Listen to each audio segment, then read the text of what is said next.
Ever wonder how a simple cat-sitting favor could lead to Russian mobsters, religious zealots, and a body count that keeps climbing?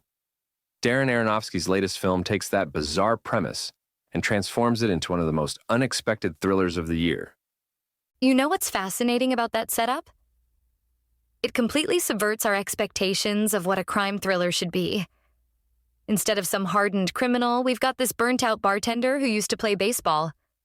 Well, that's exactly what makes Justin Butler's performance so compelling.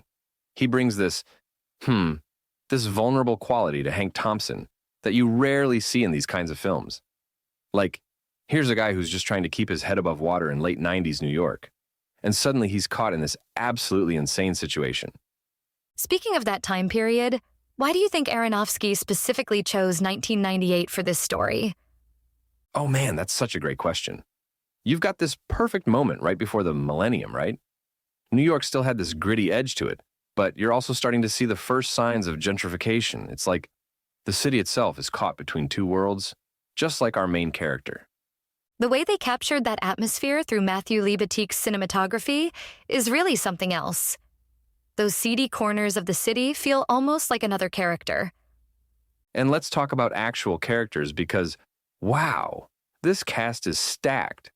You've got Regina King playing this detective who might be helpful or might be part of the problem. Zoe Kravitz as this whip-smart paramedic girlfriend. And then there's Matt Smith completely transforming himself into this sketchy British punk rocker. Don't forget about that cat. I mean, getting a consistent performance from a cat that's supposed to be aggressive and unpredictable? That's some next-level animal direction. You know what's really interesting about the cat element? It serves as this perfect metaphor for how chaos can enter your life through the most mundane decisions. Like, who would think that agreeing to watch a cat would lead to encounters with the Russian mafia? Well, the way they balance those intense criminal elements with these moments of dark humor is really masterful. Especially those scenes with Liev Schreiber and Vincent D'Onofrio as the religious siblings. Right? Their performances are so nuanced. They could have easily fallen into stereotype territory, but instead, they create these deeply unsettling characters who feel completely authentic within this world. Every scene they're in just crackles with tension.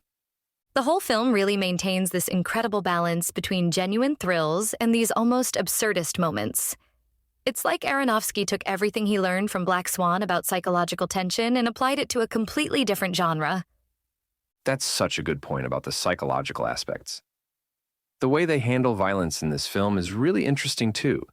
It's not gratuitous, but when it happens, it hits hard.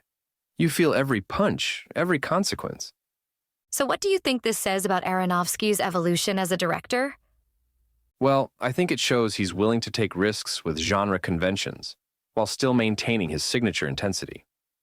Like, this could have been just another crime thriller, but instead, it becomes this meditation on chance, consequence, and how quickly our lives can spiral out of control. The way they stick the landing is pretty impressive too. So many thrillers fall apart in the third act, but this one keeps you guessing right up until the end. And that's really what makes this film special. It respects its audience enough to trust that we can handle these complex character dynamics and tonal shifts without having everything spelled out for us. Plus, Rob Simonson's score adds this perfect undercurrent of tension throughout the whole thing. It really does feel like a fresh take on the genre, doesn't it? Like, they've found a way to honor those classic noir elements while completely reinventing them for a modern audience. You know what? I think that's going to be Aronofsky's legacy with this film, showing that you can take familiar elements and make them feel completely new again. It's like he's saying, hey, even the most ordinary day can turn into something extraordinary. Just maybe keep an eye on that cat. We give Caught Stealing a score of 8.5 out of 10. You've been listening to Movies First. Available at Apple Podcasts, Spotify, iHeartRadio, or your favourite podcast player. You can also stream on demand at Bytes.com. This has been another quality podcast production from Bytes.com.